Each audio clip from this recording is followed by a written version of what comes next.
Hi, everyone. My name's Danielle Schwab, also known as Delanila, and I'm really pleased to welcome you to a special one-night-only performance, a collaboration between myself and choreographer Dusan Tinek. He has created some short dances to songs and interludes from my recently released record, Overloaded, created over Zoom in isolation and staged through cyberspace. I think we're going to get started, and then we'll be around for a short Q&A after the show. So please stick around. Feel free to send us questions and enjoy the performance.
When we're this insane right in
roller coaster running round inside my head. I cannot withstand this creeping feeling of exasperation. When will this insane ride end? 'Cause I get bored, the bomb in my brain. I get bored, locked and encaged. I get bored, dive deeper into desperation. I get bored, still waiting for the detonation.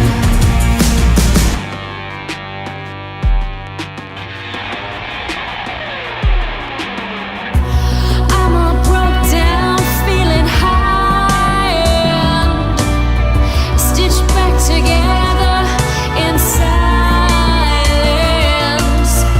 All Frankensteined up, looking lifeless. Counting down the seconds as the pressure grows.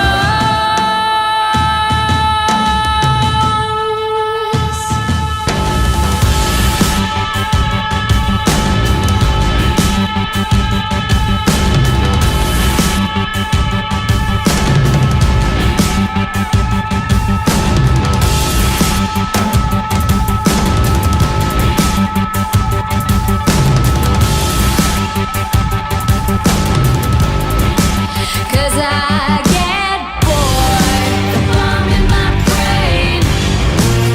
I get bored, light and engaged. I get bored, intoxicated by medication that I require. I get on fire like a caught live wire, and I'm gonna explode soon.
It's been a while since I went outside, 'cause the TV is on and my eyes are wide. I'm beginning to feel that this false world is real, and I should stay inside. It's been a while since I said a word. All the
been a while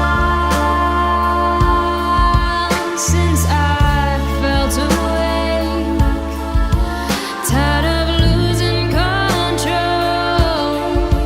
Time's running away.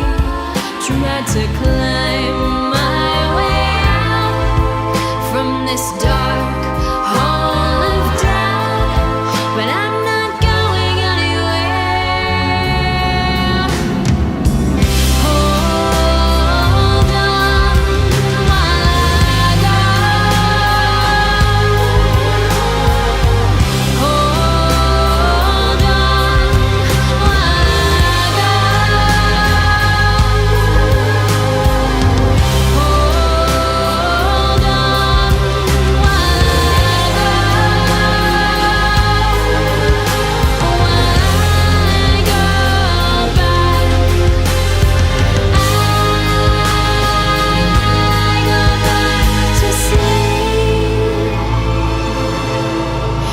tell my friends that I'm gone and I won't be back again.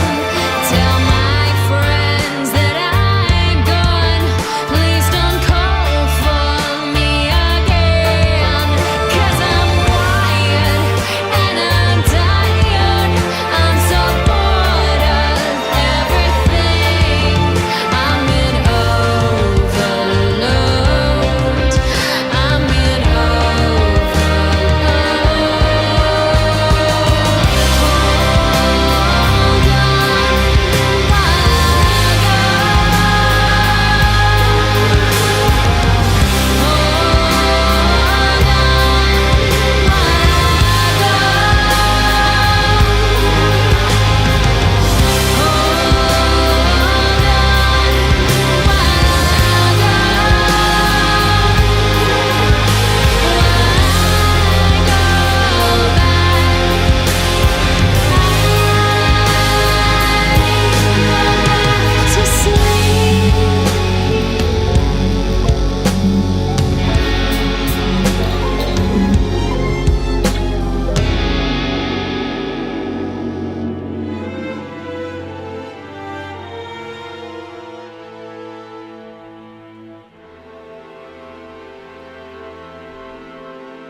Hold on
Oh my God, that was amazing. Danielle, thank you so much for your music and for having me here today.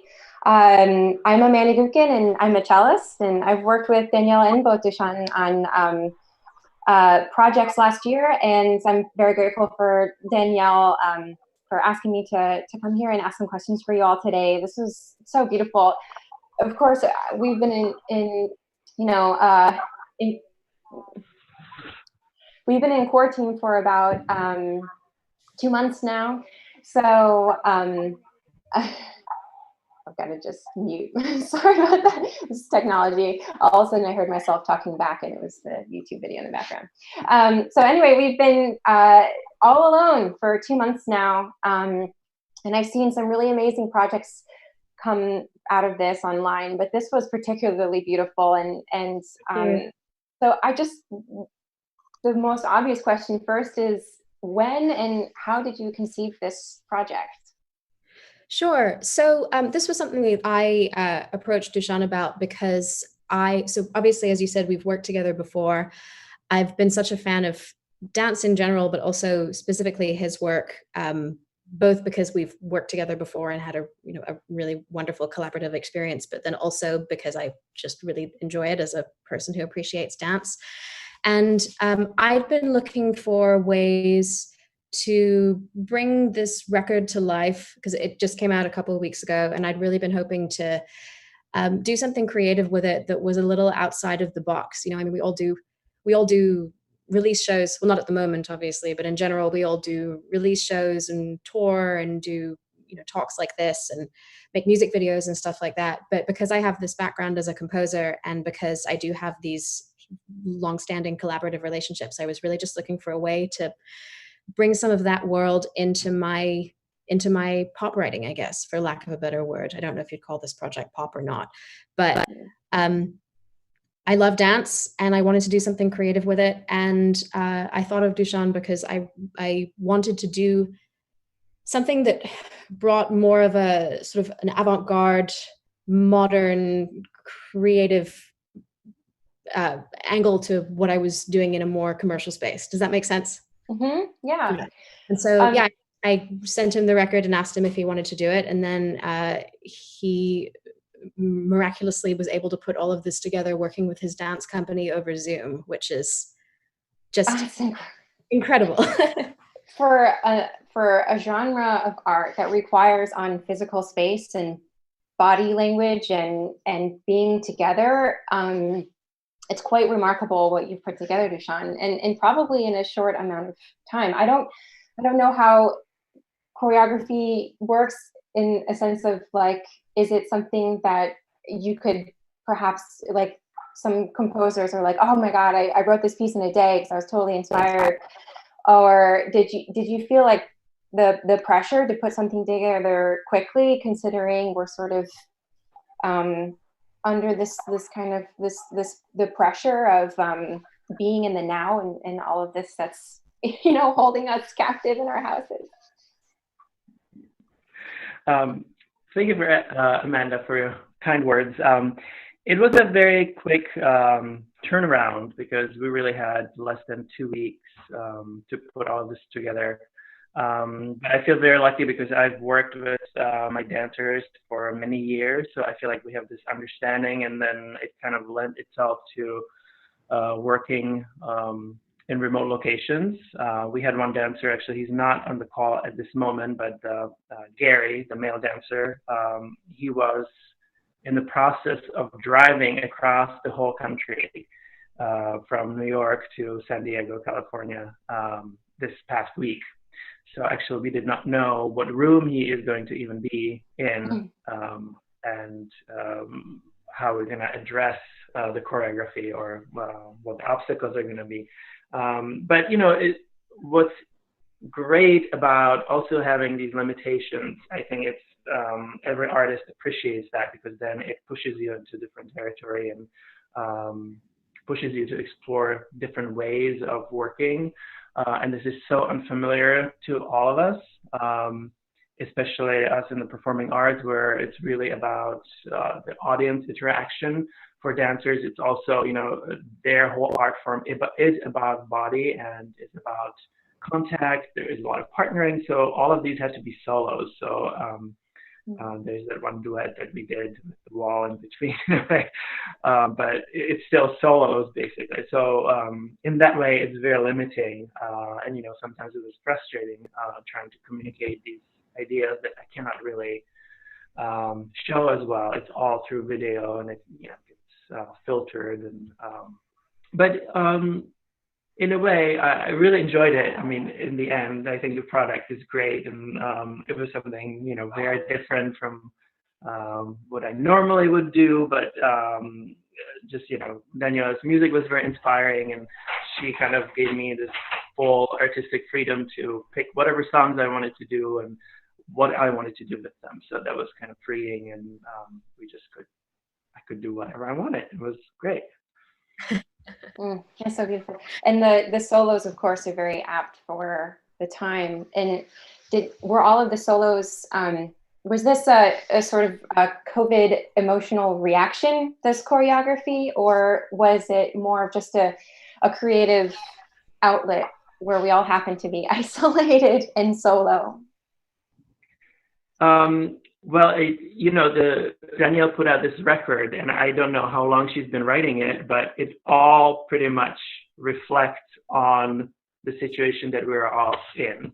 It's all about being alone and stuck in a room and getting bored, and all the things that we're experiencing. So I think it's so timely, and I didn't want to be didactic with the choreography, but I did want to refer a little bit to the lyrics that Daniel wrote. So there was a little conversation there, but it's not a typical music video, obviously, that would rely on a lot of editing and cuts and showy things. And this is really this is a dance, for the length of each song or the interludes. So the approach to it is very different from working with just video.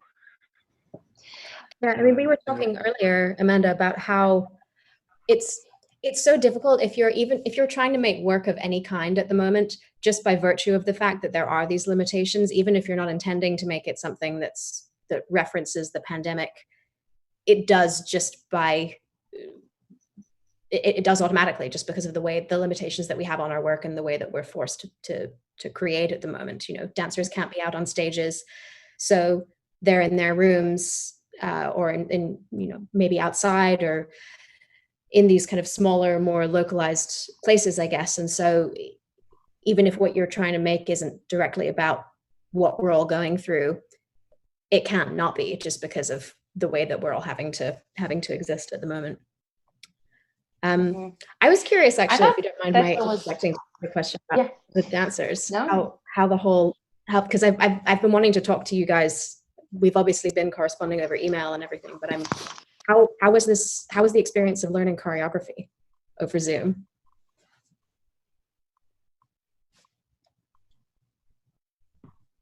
I'll jump in. Challenging. A little frustrating at times. I think at one point I said, Dushan, can you make this a little bit easier? Because, in the dance studio, we have mirrors, but they're large, and something about, like, you turn around, and normally in the studio, you can't see behind you anyway, but it's all of a sudden a lot more difficult with this tiny screen in the corner of my room. But yeah, we used a lot of, like, what foot are you stepping on now, and which direction are you turning? That was helpful with the choreography that moved a little bit more. That I think was more so for Gary and I, because we had to learn the same movement. So we had a little less freedom there in our choices. But maybe Liz and Alex can speak on learning solo work. The one thing I will also add to that is that the music, depending on how it was played across whichever platform or like laptop or cell phone we were using, there was a delay, and then depending on wherever I was, the strength of the connection there was a lag, and so trying to get our parts in unison was rather difficult. But trying to navigating the tech world and with this choreography is interesting. Yes. I really love the intimacy of actually these videos, because I love dance. I've collaborated with dancers a whole bunch as a live musician, and I've attended dance shows, and there's I don't know, like even when Alexandra, when you jumped over the phone and your shoes were like, right, this is a perspective that as an audience member you would never get. Somebody would never be able to actually step over your face. So there was something that was actually really in the way, the perspectives and the way you used the roof and the side of the building. At first I was like, where, like, is she lying down or is she standing up? And it seemed like even within the limitations, you could really mess with the audience members' perspective. And especially, it was Elizabeth, you were on the floor, right? Yeah, okay. And I felt like that had a lot to do with time. And like, I just like, I had all this imagery that came to head, and also a perspective that I wouldn't have gotten if it wasn't for video, right? Was it do you feel like when you were doing these solo dances, like you were doing it for yourself, if with not having the audience physically there, or were you conjuring some imaginary audience in your head? I definitely was like imagining people watching, because I mean, I know that it's, I mean, that's, I think the weirdest part is like doing it sort of in an isolated way, but knowing audience somewhere, and you don't get the energy, like usually you get so much energy from the audience, and that's what makes live performance. I mean, I think that's part of why we all enjoy it so much. But so sort of, I have, because I'm in this alley between like my building and the building next door to me, and so I did have the my neighbors were like peering out their windows, which made it a little uncomfortable, but actually and sort of made me feel like I have some people around. But it, I mean, we've done actually quite a bit of work, and so I would say that we're in an unfamiliar place was maybe the least weird.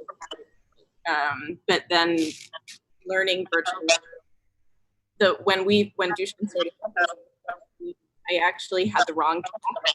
How I had gotten sent the wrong track. So I was like, I couldn't understand the right one. So I was like, one day in, we were like, this isn't right. So I had to sort of like, so it was, you know, little tech things like that are just kind of part of it. But it was a fun new thing for me anyway. So. Yeah, I love the usage of the light. Everything was just so simple and yet so effective. Like with the camera on the ground, I believe, the perspective of looking up, it just so cool. It was really beautiful. Oh, Dushan, are you? Yeah. I'm trying to say something. I have to unmute myself. I'd like to intersect that actually it may seem simple, but everything was a hurdle we had to overcome. Just figuring out how we're gonna get the lights, because obviously Alex doesn't have those industrial lights or theatrical lights. So we were thinking, could we have flashlights or candle lights, or is the phone going to light something, but it's not powerful enough? So fortunately, Alex had some neighbors in her building who were able to run her their lights. So that worked. And then, you know, Liz then had a roommate, a very willing roommate, who was able to hold her iPhone above her all the way by the ceiling, so we could get that different perspective. Liz, you want to say something about that? Yeah, that was another question. How? Well, I was going to say the beginning of this rehearsal process for me was trying to build an apparatus where I could get my phone attached to the ceiling on its own. So I made a whole like box stick contraption attached to a ladder, and then it didn't work. So that was kind of funny. But then, yeah, my roommates were awesome. We attached the phone to the end of a Swiffer, and then they were sitting on the ladder and like holding it to the ceiling.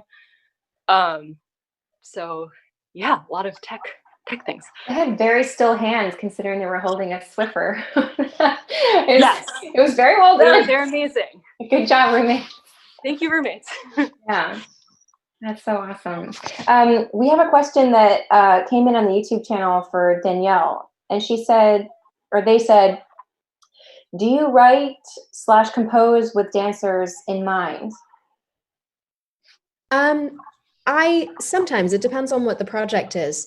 Not for this one. This one was obviously an album that was written actually a little while ago, certainly long before the pandemic, just to get that question out of the way. I think I always write, even if it's regardless of whether it's a song or a score or I guess it's really one of those two things. It's a song or a score. I always write with a visual in mind. So that can be dance, or it can be a piece of film or a piece of visual art or something like that. Even if the end product is not supposed to end up paired with any kind of visual, I always have something in my mind that I'm writing to. So with this project, I think I'd always thought with the interludes in particular that they would be quite well suited to dance, just because they're quite fluid and there's a lot of space for to interpret them with movement in a way that's kind of abstract and flows and leaves space for a performer to really do something emotive and creative with them. The songs, not really. I was actually I had no idea how that was how it would work, seeing those choreographed, and I was so really actually just quite moved seeing how they sit in people's bodies. It's kind of amazing. So no, I don't always write with movement in mind, but some kind of visual, and that can be music or that can be art or dance or film or anything like that. It worked really, really well. The interludes are on your album as well? Yes. Okay. Yeah. So that was it seemed like it worked out perfectly, because often it seems like sometimes in dance shows there will be sort of shorter interludes or things, and so I love the juxtaposition of the longer song and then Elizabeth coming in for shorter periods with the instrumental only. It was so beautiful. And that actually leads into another question on Facebook from Gillian, asking, how did you pick the songs? And this is for Dushan. This is for me. How did I pick the songs? Well, I listened to the whole album, and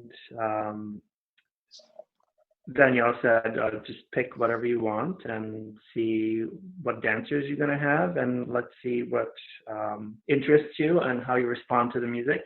So I kind of went, like the interludes, they just lend themselves to dance. They're instrumental and quite abstract, so you can just pretty much do anything with that. But then the songs, there's obviously words with the songs, and they're giving you a message already.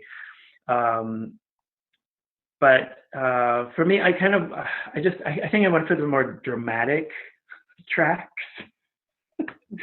I just like the drama. So it was not necessarily about what the songs were about, but yeah, it's just they're just some of the the songs and that Gary and Nicole danced to. It's been a while since I've been outside. Since I went outside. First of all, it just feels like that's what we are experiencing right now, and it's just the build-up is so epic and cinematic in a way that just spoke to me, and yeah, I wanted to live that a little bit. Yeah, those songs were really big sounds for you, Danielle. Like that was like full orchestration. You had strings, full band, you're singing, and it was really, really cool. So beautiful. And it's really nice to hear all of the music that I've played of yours has been for string quartet or in some other formation of concert music. And actually, another thing that I was considering was the last time we collaborated together was when we were in Spring Place I believe it was called, Yep. which is yet another unconventional space to, so you launched your project Infoxication, and all the dancers were, this was like a shared workspace, right? So you're all dancing among desks in an office setting, essentially. So this doesn't seem like it's too, it's just another unconventional space that you're all having to grapple with, like as opposed to just a flat open stage. Does it challenge your body in different kinds of ways when you're working with objects like desks or bouncing off of the side of a building, or it just seems like it looks, I was saying before, it looks so easy, but I would imagine that there's a lot that you have to coordinate when you're moving between tight objects, especially in Infoxication when there was a whole crowd of people around as well. Like, do you find that the limitations are a good challenge or a challenge? Any of the dancers can jump in. Yeah, I think I didn't find it too challenging. I think it was more frustrating just having limited space, because even at Spring Place, we still, even though there was a lot of people and desks and chairs, I still felt there was room to really move. And I think that's what dancers really thrive on, is space and like feeling the expansiveness of like the vibrations of your movement. But yeah, I don't know. It was also a good warm up, moving everything out of my room to get it ready. So yeah. Yeah, I think it was a big part of it also that all of the dancers had to prepare their own spaces. Their rooms are not necessarily pristine. There might be clutter, or there might be a bed in the way, or a couch, or Liz had to navigate around a radiator that you don't see because it's out of the sight of the camera, but that's what the dancers are trying to figure out as well. And what was great that actually, they're so skilled, and we've worked on these different projects. We've been doing quarry dances and quarries over the last 9 years. So we are used to very challenging terrain. We've done work in museums, which are also very unforgiving. And Infoxication, that was a huge challenge because it was a packed small space, and then we were doing some extreme movement inside it. So I think just the group of people that I've assembled, they're just the greatest. So it definitely helps with that. I don't think everyone is up for that kind of work. Because it is hard on your body. You're dancing, Alex is on cement, Liz is on a roof, Garrett and Nicole are in their bedrooms, and it's challenging. But what I liked about this project was that it was about this confinement. So even their frustrations kind of translated into the choreography a little bit, and how much they could move within the confines of the spaces. So I love to use big movements, something that's more expansive, but I had to limit that for the camera, what the camera could actually contain, and what the space allowed. Yeah. So, wow. We all thrive when we have limitations, I think. It's true. But learning what to push, where to push, and how to, and yeah, I think if artists were sort of given everything, we had nothing to push back against or work within, it would be really overwhelming to come up with some, creative ideas. And I love how, despite all of this tragedy and stress that everybody is under, that we're, creating beautiful art like this and continuing to share it with people because we need it.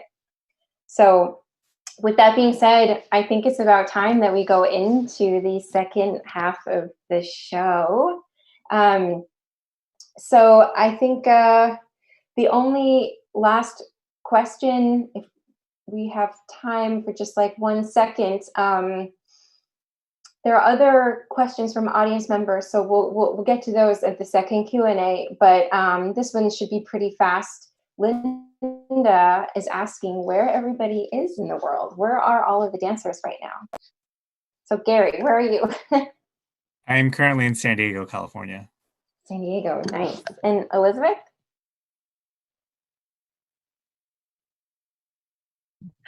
I'm in Bushwick, Brooklyn. Brooklyn. Alexandra? I'm in Prospect Heights, Brooklyn. And Nicole? I'm also in Bushwick, Brooklyn. Brooklyn, yeah. I'm in Brooklyn too. And Dushan, where are you? I'm upstate New York. You look like you're in a really cozy cabin with a beautiful, beautiful sunroof. And Danielle, what about you? I'm in Manhattan. Manhattan. Awesome. Town. All right. So I think yeah, I think we should probably, we're going to reset. Gonna reset and get back to more beautiful dancing. Thank you, everybody. This is amazing. Thank you. Okay, well, I'll see you all shortly.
Hi, you're watching Songs and Interludes from my album Overloaded. My name is Danielle Eva Schwab, and I'm a composer and recording artist, also known as Della Nila. And this is a special one-off collaboration between myself and choreographer Dushan Tinek. He and his company have set some music from a record that I just released last week to dance, and we're going to see some things that they've been making.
Take it easy.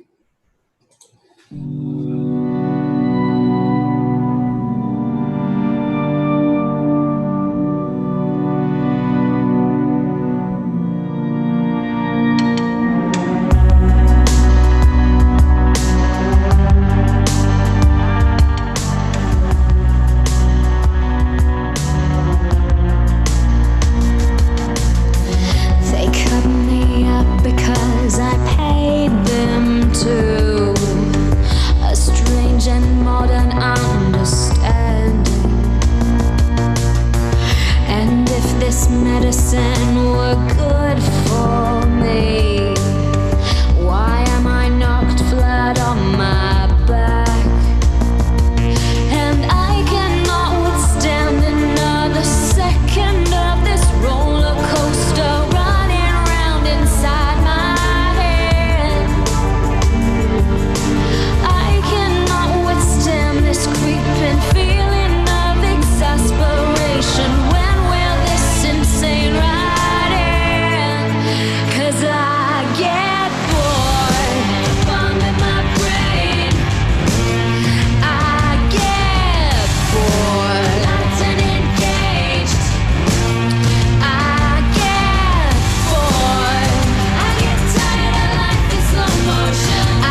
It's been a while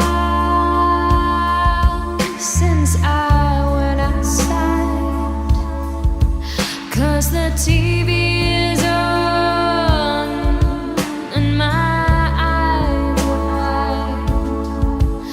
I'm beginning to feel that this false world is real, and I should stay inside. It's been a while since I said a word. All these hours on my own, feeling restless and spurned, but I'm never alone. I've got friends in the shops, and they're not going anywhere.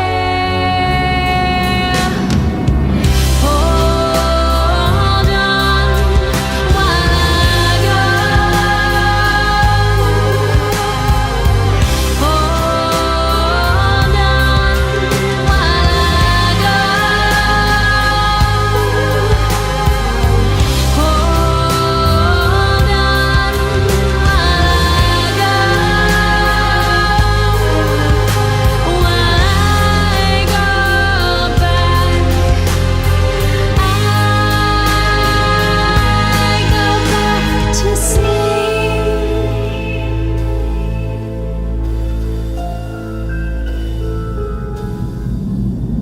It's been a while since I felt awake, tired of losing control. Time's running away. Tried to climb my way out from this dark hole of doubt, but I'm not going anywhere. Hold on while I go. Hold on while I go. Hold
Hi, everybody.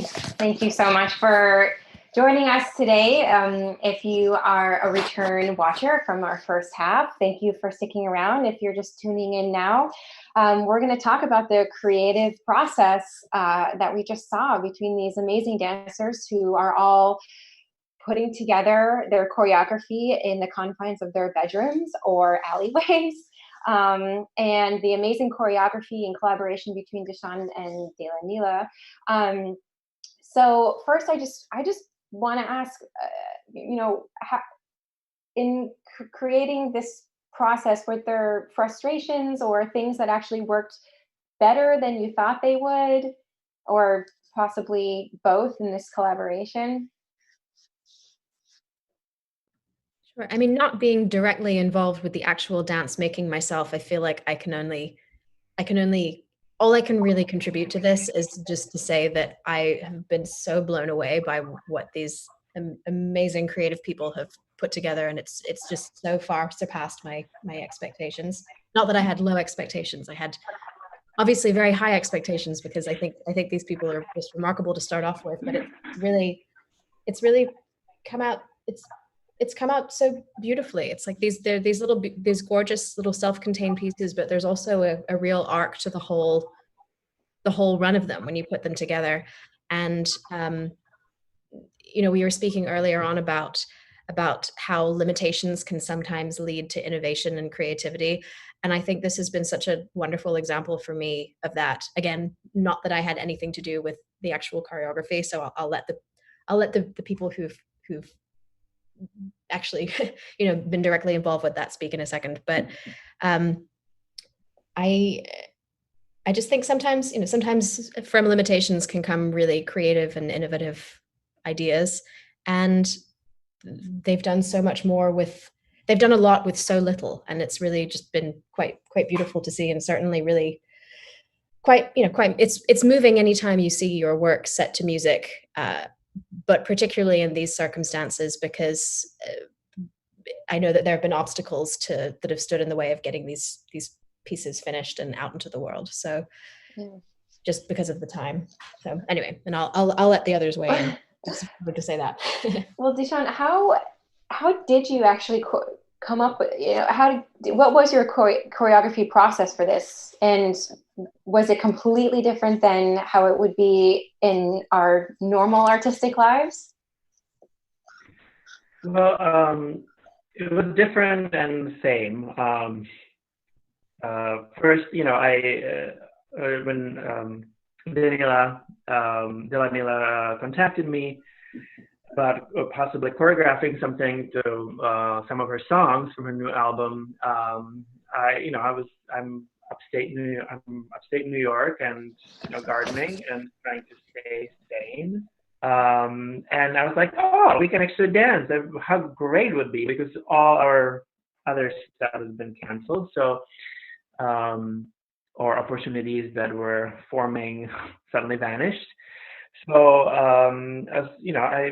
I really enjoyed our previous project, Intoxication, that we worked on last fall, and I really enjoy Danielle's music. So I was very curious to hear her other side, her more, I don't know how to describe it, it's not pop, but more commercial side of her work.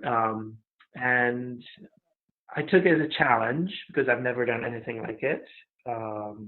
Usually I choose projects that kind of, speak my lingo more. But in a way, I approached it the same way, because I didn't want to make a commercial music video. I'm not interested in that necessarily. And I like that Danielle actually gave me kind of the artistic freedom to do what I wanted to do with her songs. So she didn't force me to do some MTV thing. So in a way, that was definitely different. And obviously, the situation that we're in put us all in very different confines, and we're all in different spaces. So that part is definitely that has been very challenging. but the actual approach to choreography has been very similar. I kind of usually I go to a studio or here to a basement, and I kind of try to figure out the movement, kind of the vocabulary for dance, for whatever dance I'm making. And these were, 5 separate ideas in a way, very separate dances. So I had to come up with 5 different ideas for each. And part of it was kind of knowing where dancers were. I knew that Alex, she had access to her alleyway, so that kind of dictated what her dance would be like. And then I had this idea that I wanted to play with the camera angles. So, especially for Liz, who did the 3 interludes, the idea was that everything is seen from above or from a different angle than we are normally used to, and that what camera allows us to do. So that approach was very different from working for work that would be presented in a theatrical setting. But I think the dancers should speak for kind of the challenges that they were dealing with, because obviously everyone had a very different experience and different space to work with. Yeah. Did you work together over Zoom, over video live, or did you like video your choreography and send it, or what was that process between you and everybody else?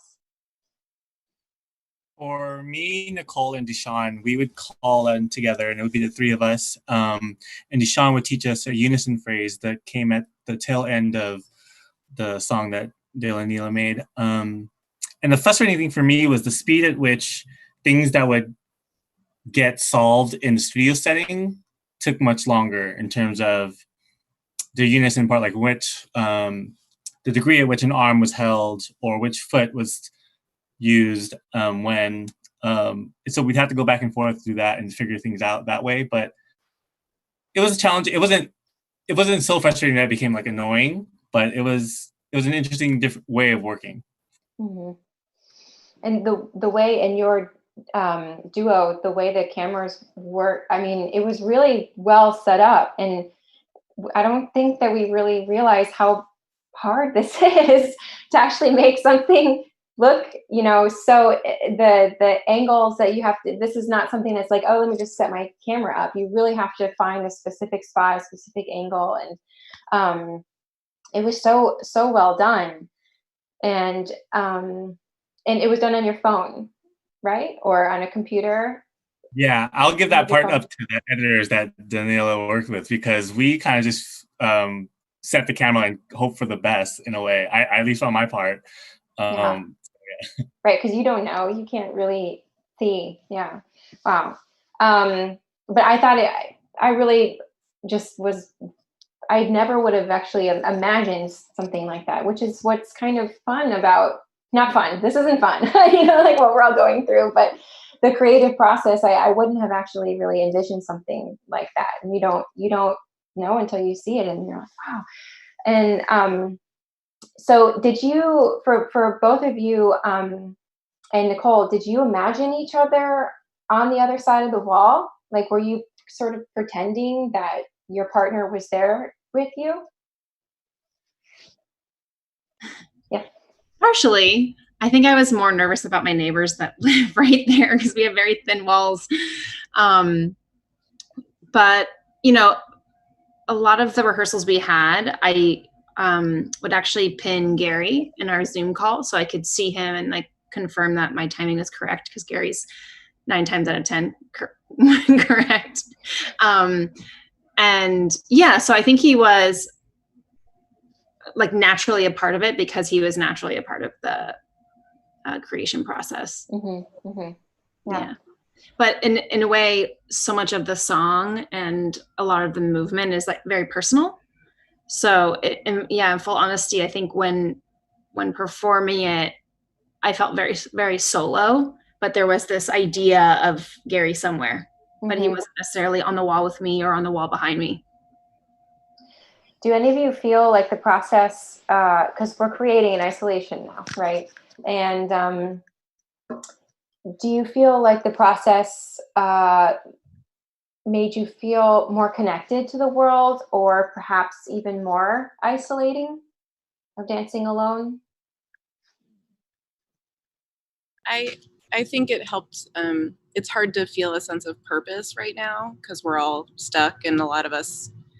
I mean, as creative people, it's like, okay, like things have, like Dushan said, like things have sort of evaporated, and I think while we all are aware that like the arts are really necessary and will be, I think even more so once this is all, whatever happens, whenever like life becomes life again, I don't know, but having something, it's like I play around in my living room and, sort of improvise and whatever, but to have like a sense of like, no, I have a thing that I'm doing with other, like, even though we're not together, we're together. And like, it's for this other artist who I really respect and, enjoy her work. And so like to feel that I'm like a part of something that's happening was like very helpful, I think, from like an emotional standpoint. And, and to know, I mean, it's great to see my friends, like, because I was doing one of the solos, it's like, I saw Dushan and I saw Danielle, but I haven't seen anyone else in a little while.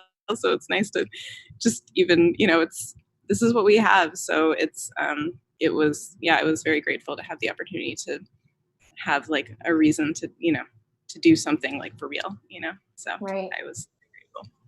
I feel like as artists, it can be very hard. I found that it's hard to continue to create without a goal or without that sense of purpose that you were talking about, and that connectivity, the accountability of going to a rehearsal, or the accountability of practicing or keeping up with your craft and meeting deadlines. And when we don't have these live performances, we have to somehow manufacture that feeling of accountability for our other humans. And thank you so much for also just telling us, like, telling the world that this is hard. It's really hard, and we need the arts, and I feel like we're doing this for ourselves and also for others who need that kind of connectivity. And I feel like dance really also provides.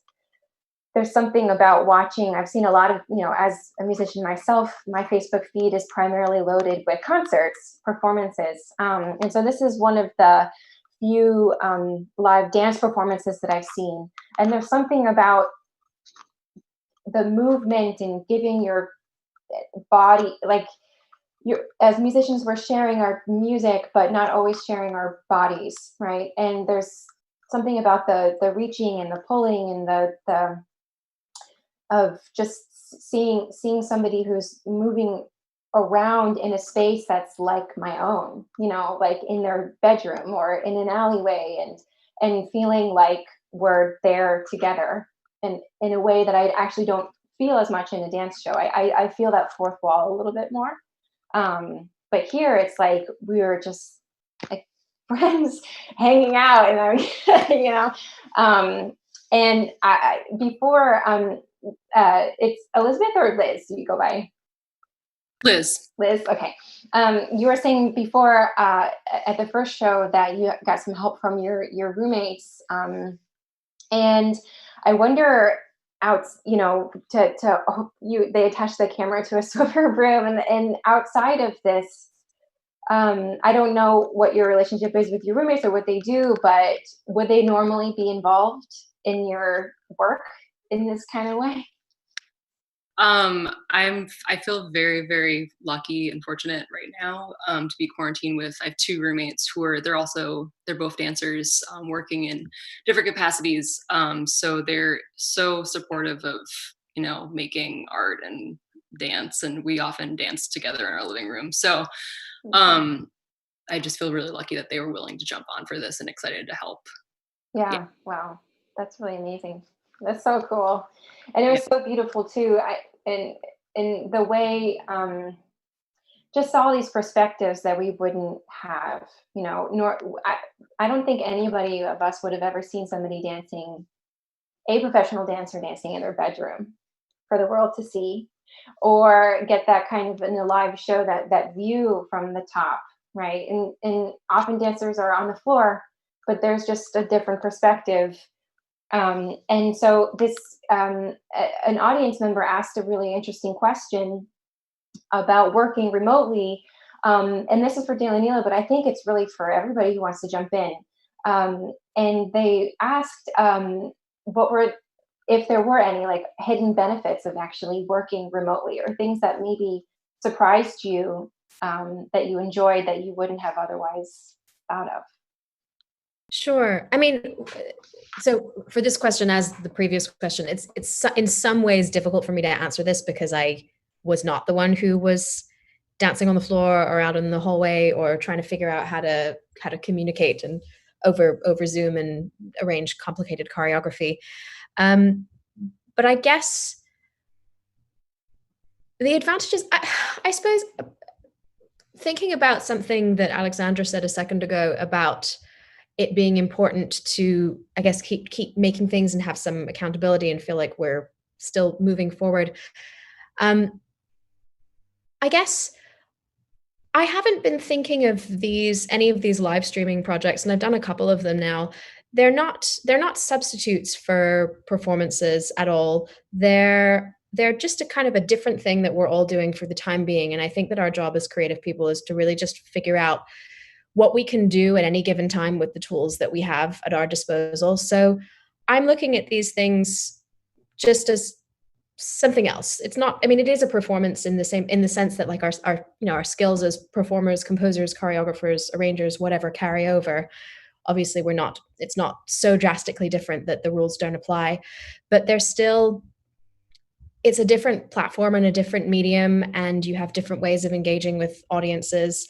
And I feel like I'm getting away from your question a little bit, but I'm sort of circling it in my mind. There are cool thing, like I was saying before, anything where you have limitations, be they spatial or means of communication, is an opportunity to think differently and to try and innovate. And I think that when you're working in a smaller box, you're in a lot of ways you can do a lot more than you could if you had sort of boundless space and boundless resources and all of that. I guess specifically, I mean, we're just going to keep going back to the same thing, but the camera held from above, that's not something that we would ever think about in a show. Or this idea of literally having two dancers that are separated.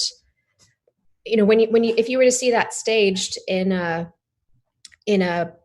traditional performance setting, there'd be a wall that someone had built in the middle, and it would be the two people would be next to each other, and the wall would be symbolic. But in this context, it's not symbolic; it's real. So there appears to be a wall on the screen. I feel like I'm rambling, but there appears to be a wall on the screen in the same way that it would appear if you were to be on a stage, but it's not a staged wall. It's real. Like, we're all actually in isolation, and there's something that's really, I don't know, there's something that's very truthful about that, I think, that you wouldn't get in a more traditional performance. I feel like that doesn't quite answer the question, but I thought it was interesting. Well, it's also amazing because Nicole and Gary are actually on either coast of the United States right now, and on our screen they're the farthest apart, and we're the closest together, in this call. And you said something before that I think we do need to acknowledge, is that this isn't a substitute for what we have all trained to do. This is, there's something about, we need that vibration and the energy from audience members and the feedback, and being in the same room as people. And it is tough. We're working with our imaginations a lot, of knowing that there are these virtual people out there on the other side that are appreciating our art, but we can't feel it. And we don't even know what they're thinking until we maybe look at the comments and some people share their thoughts with us. But I do, we're all having this conversation of, what is life going to be like on the other side? And do you think, obviously we all want to go back to live performances when it's safe to do so, and, we can get back to gathering and feeling that energy again as live performers. So given that is the goal, and hopefully will happen sooner than, later. do you think this experience will have any effect on what live performance is going to be after all of this in terms of technology or how we stay in touch with audiences? Or do you desire that this just goes away and we go back to life as it was before? Are there any things that maybe you'll take with you? Yeah, I actually hope it's funny because the two live stream things that I've done so far. I think when I first started, I was really resistant to the idea initially, and in some ways still am for all of the reasons that we've been talking about. It's not a substitute for live performance. It's weird, it's removed, you're talking to a computer screen or dancing around in front of your laptop in the dancer's case, which must feel very strange. And like as a musician, it's felt really weird doing shows in my living room as well. But so I hope that, but on the other hand, I think there are two really great things about them. You can reach people all over the globe, which is remarkable, and you can't do that from a concert hall, or from any kind of like local any IRL staging, I guess, for lack of a better way of describing it. So that's an amazing thing. But also, it's just like anything else. It's a medium to be played with. So it's a different thing. It's a stage performance is something, a movie is something else, a live stream is something else. And there's a lot that can be done really creatively within that framework. And so I hope that it becomes a form that people continue to play with and that will involve. And I hope that people will, use this time, much as we would rather not be at home doing these things. Like I've personally learned quite a lot from doing them, and I hope that there'll be something that I'll continue to do in the future, I think. And I hope that the form evolves, and maybe the fact that creative people have been forced to use these platforms in the way that we have been will mean that something new comes out of it. So I hope it doesn't replace live performance, obviously, but I do think that there are good things about the way that we're communicating with each other as well. Mm-hmm. Yeah. So.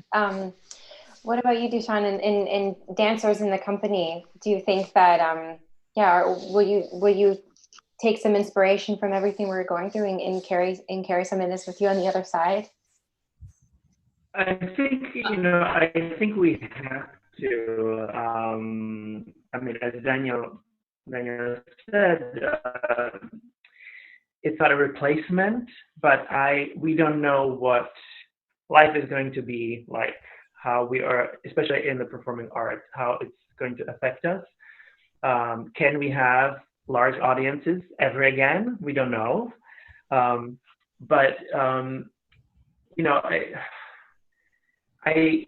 I have to say that I really enjoy this process, and I feel like it's opening new doors, and at least in my mind, to different ways of working. Because what was great that actually I could work with all these dancers in different parts of the world and at different times.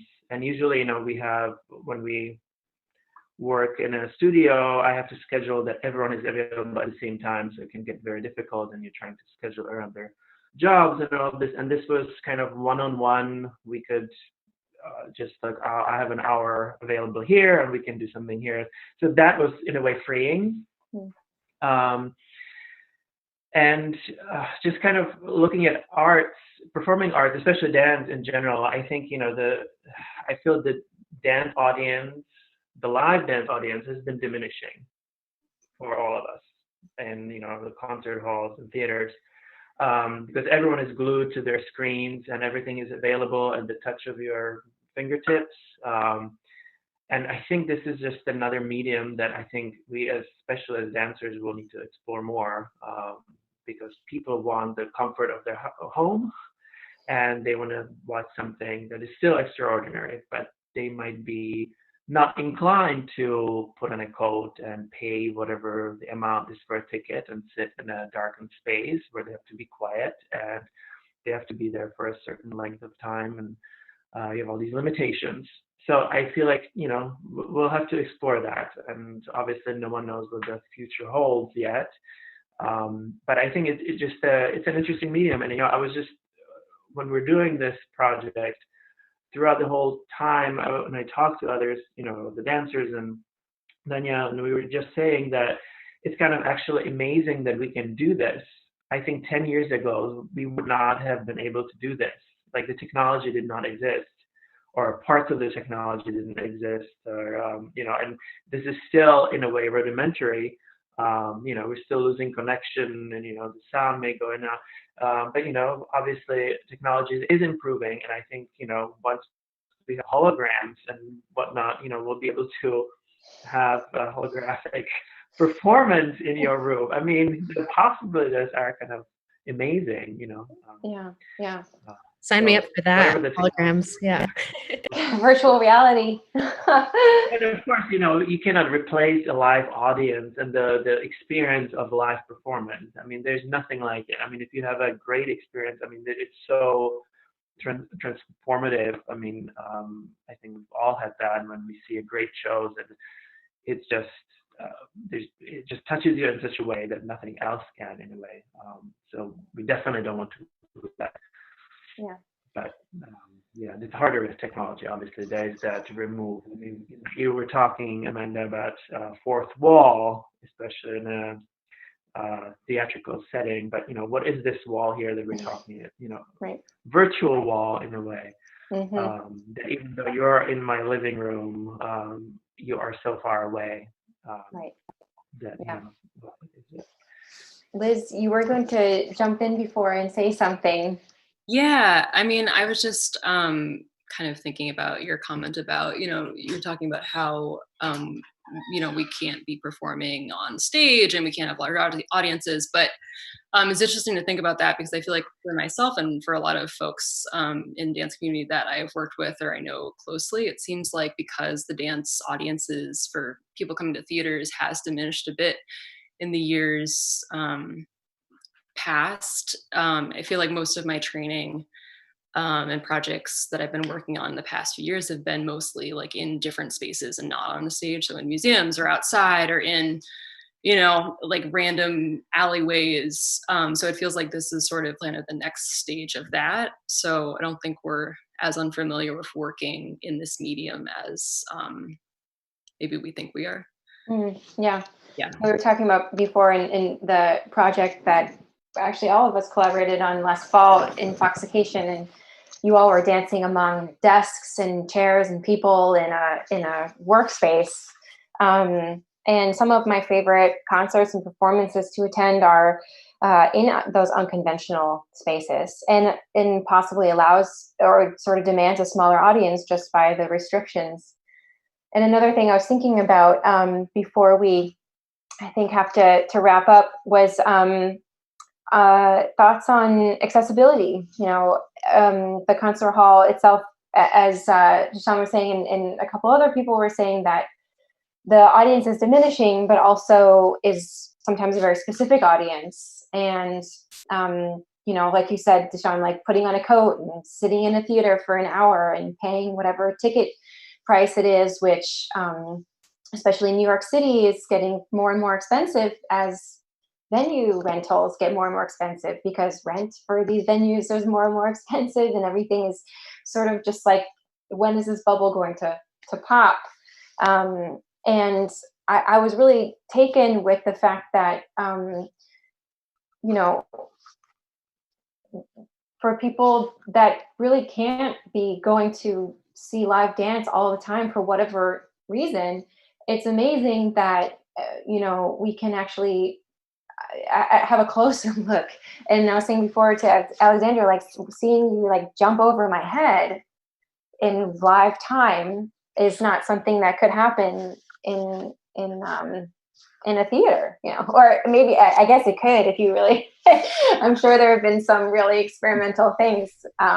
We're speaking of the breaking the fourth wall, but it just, I don't know. It was really when we all worked together last time, we were literally in the physical space together, and I didn't really get to know many of the dancers because you know, I was in one part of the room and everybody was working on their own thing, and you know, now I actually got to like see you all literally up close and personal, because you've got your stuff in the apartment and you've got all these things going on, and it's like it just seems it was really intimate in a way. And thank you all so much for sharing your art and your talent, and thank you, Delanila, for inviting me to come and ask some questions to you all. This is a real honor for me to be a part of the process, even though I was not a part of the process. And Yeah, I wasn't really either. But it was thank you so much for doing this. Yeah, it was so beautiful. So do you have any last words you'd like to sign us off with? I'd just like to say a huge thank you to, since you're all here and who knows when the next time we'll be face to faces, just thank you so much for working on this and taking my songs and bringing them to life in ways that I could never have imagined. And it's been an honor and a privilege, as it was last time, and as I'm sure it will be again in the future. Thank you, Danielle. It was a privilege. Thank you all. It was so amazing. So amazing. Thank you. All right. Bye. And bye. Thank you to everyone who's watching as well. Yeah.